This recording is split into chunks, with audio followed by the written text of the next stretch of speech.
PrimalPiggy here with another episode of BDSM United, and I promise that the title of today's podcast is more than just clickbait, although it certainly made you look, and for some of you it brought a sense of dread.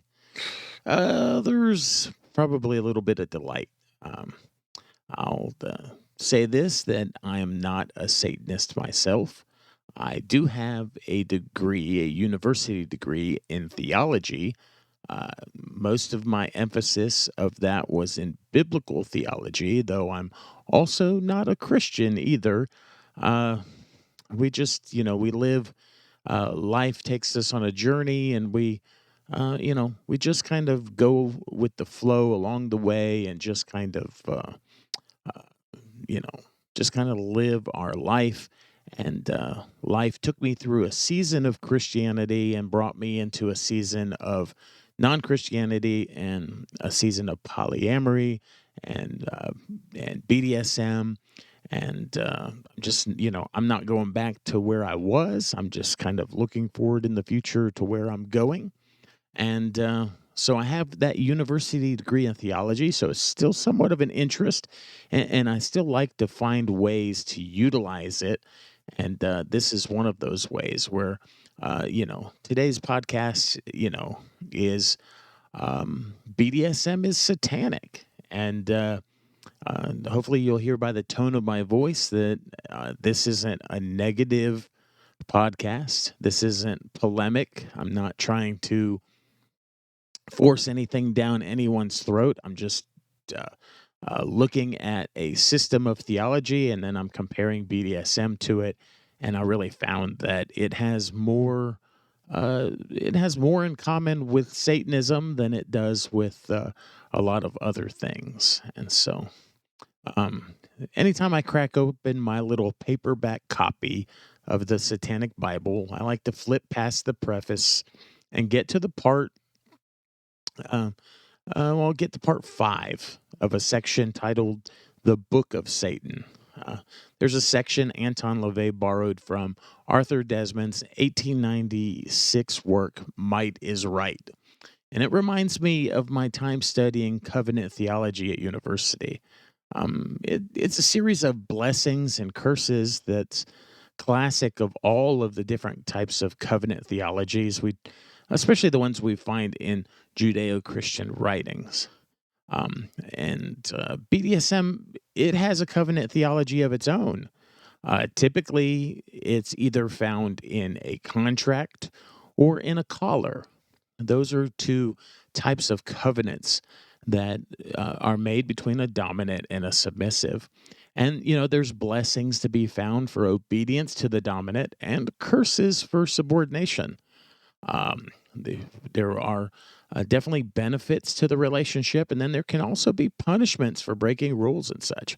And BDSM's covenant theology looks a lot more like the Satanic Bible's version rather than anything biblical that you'd find in a holy book or in another different type of religion. And I'm not going to go through the curses because there's generally, blessed are this and then cursed is that.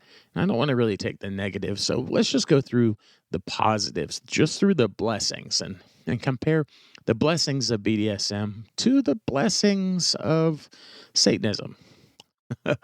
Blessed are the strong, for they take possession. We definitely do take possession in BDSM. We take people as our possessions. Blessed are the powerful, for they shall be respected. We definitely respect those in our local community, those dominants and masters, and definitely they earn our respect and they deserve it. Blessed are the bold, for they shall attain mastery. Blessed are the victorious, for they shall have rights. Blessed are the battle-blooded, their rewards are beautiful. Blessed are the audacious, they are truly wise. Blessed are the iron-handed, the unruly shall flee from them. Blessed are the death-defiant, they shall truly live. Blessed are the destroyers of false hope, they are truly anointed. Blessed are the valiant, they obtain great treasure. Blessed are those who are skeptical, nothing shall terrorize their minds. Blessed are those with enemies, they are called heroes. Blessed are those who are swift to serve a friend. Blessed are the wise and brave. Blessed are the sires of noble maidens. Blessed are the mighty minded, and blessed are the unmerciful. They know what they want and get it. Those are just some of the blessings from the book of Satan in the Satanic Bible, which was edited and brought together by Anton LaVey. And while no Dom will likely live up to such an ideal picture of leadership, both in our relationship dynamics or within our local communities, within BDSM, we really do strive to be the kinds of leaders that really the early Church of Satan set as its standard. Our covenants are typically just as regal as theirs. If you've ever read a BDSM contract or like a master slave contract, there's a lot of pomp in there, and just like this, and we, in our everyday day to day lives, we even though we strive to be these types of things, we oftentimes don't always live up to it. But it's really a standard, and we typically rise to a standard. Our covenants are typically just as regal as theirs. A dominant partner has a lot to live up to in providing for the well-being of their submissive. These are all things both sides of the slash want to see in the leadership of their relationship. Okay. Well, let's switch gears a little here. And while not found in my little Satanic Bible paperback, Anton LaVey's 1987 work, The 9 Satanic Sins, are really also applicable as things we don't like to see within our BDSM culture. So taking it a little negative here. Anyone who loves this lifestyle and has been involved in BDSM for a while has seen some of these satanic sins and probably despised them too. Topping the list is stupidity. Now, we're not talking about ignorance. I mean, we easily deal with that through education. And in BDSM, it's people who read stuff from mostly vanilla sources on the internet and they simply believe what they've been told. Or they've seen something like 50 Shades or they believe porn to be anything more than just entertainment. Both have cultivated stupidity. And like Satanists, those who practice BDSM need to see through the tricks and the half truths and see what's real from fantasy. Pretentiousness is the second satanic sin. We see this in BDSM through people giving themselves titles before they have the ability to live up to them. I did a whole previous podcast on this called Those 18-Year-Old Masters. Empty posturing without the goods leads to disappointed partners at best, and often it leads to breaches of safety. Oftentimes, the people that give themselves big titles but don't have the goods to really live up to it are oftentimes, they're lacking in the safety things, and they're actually risky people. Solipsism is the third satanic sin, and solipsism is the philosophy of self-centeredness, or everything being a fantasy in your mind. Now, usually, this philosophy causes people to slip in into the illusion that everyone is just like they are. In BDSM culture, we often see people who are far more fantasy than reality, and sin number 4 is self-deceit. We see this one a lot more in newer generations of BDSM, those who've abandoned the traditional meanings of words and often fail to make logical statements. We see this in the I can be everything as long as I identify and believe that I am mentality. Now, we're not talking about someone being having a certain sexuality or a certain gender identity that is a departure from what they were assigned to at birth. We're talking about people deciding that they can be both a dominant and a submissive in the same relationship, or they can be, uh, they can be a masochist and a mistress, and just kind of just putting it all together to make this big fanciful fantasy type thing. And typically a switch, which is a very valid thing, is somebody who is a dominant in one relationship and a submissive in another relationship. And that can run parallel with two relationships, or it can be a dominant in this relationship. And then when this relationship ends in my next relationship, I'm a submissive. And that would be somebody who's a switch. But just functionally does not work to be a switch within the same relationship unless you're just doing role play and you're switching from scene to scene. And then that's not really a real thing. That's just role play. And so that is self deceitful absurdity. Logically, one is not typically a thing and the opposite of a thing at the same time. 5 is herd conformity. Within Satanism, similar to BDSM, it's all right to conform to a person's wishes if it ultimately benefits you. As LaVey stated, the key is to choose a master wisely instead of being enslaved by the whims of the many. As traditionalists, we often take the path that isn't really popular. It's because we find wisdom in what the old guard built. Personally, I like things that work well. In traditional BDSM, it just really works well. And oftentimes that's what Old Guard was built on. People doing what worked for them, and really what worked well stood the test of time. Satanic sin number 6 is lack of perspective. We see this in newer generations of BDSM who don't seem to see how all the structure fits together. LaVey stressed, too, the always keep the wider historical and social picture in mind. See the patterns and fit things together as you want the pieces to fall into place. There are a lot of different pieces that make up BDSM: the bondage, the discipline, the sadism, the masochism.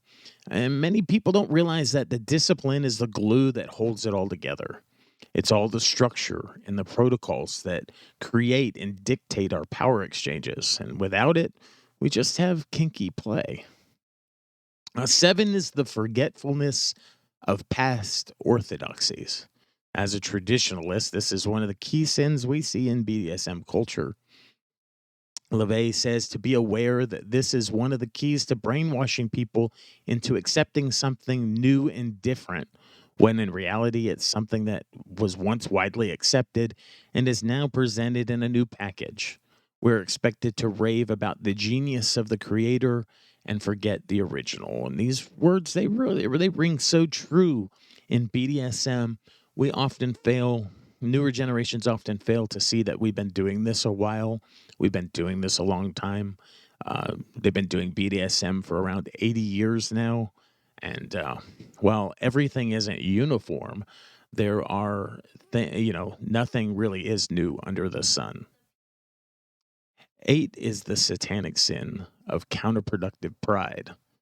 We often see this in our culture when people dig in their heels about something they're wrong about, something that really isn't even working well for them. They paint themselves into a corner and refuse to simply acknowledge they made a mistake. Instead, we get name calling and flexing their years of experience. Now, the last satanic sin is lack of aesthetics. This is often seen in our culture by those who prefer kinky play over the beauty, the sacredness, and the art of power exchange. Oftentimes, we would rather play temporary roles rather than truly develop something tangible and lasting. BDSM is not part of a consumer society where kinks are dispensed like vending machines. And while we all enjoy kinks, there's truly something more aesthetically available to us within BDSM. And, with this podcast and in our educational group and on our different Facebook pages, we really hope people will find it. Speaking of that, you can find us. My name is PrimalPiggy. You can find me on Facebook at the PrimalPiggy, all one word. You can also find me as an admin on Whips, Chains, and Duct Tape. You can find that Facebook page at WCDT BDSM. And while you're at that page, be sure to apply to become part of our private Facebook group, a BDSM education group with about 1,200 other people all get together to learn in a private, safe space about BDSM. Also, you can find more resources at our website, www.bdsmunited.com. Now, not long before his death, Anton LaVey wrote, "The difference between the man or woman who's a practicing Satanist from an identity Satanist is that the practicing Satanist looks at the picture while the identity Satanist studies the frame." Our hope as those who are part of the lifestyle of traditional BDSM is that our culture finds its identity, not just looking at the picture of kinky play. I've been Primal Piggy. I have a university degree in theology. I'm not really very religious, and I'm not a Satanist, but often my submissive wonders if I am the devil incarnate. And for good reason, too. As a sadist, I can do some truly evil, pleasurable things to her. All right. Thank you for listening to this podcast. Be sure to check our other podcasts in the archive and check out our summer BDSM summer school series. We're still in the middle of that. This is a little departure from it, but be sure to check out that series where we are examining the 4 letters of the BDSM acronym. It's a really in-depth look, and it's going on right now. All right. Have a good evening or afternoon, depending where you're listening.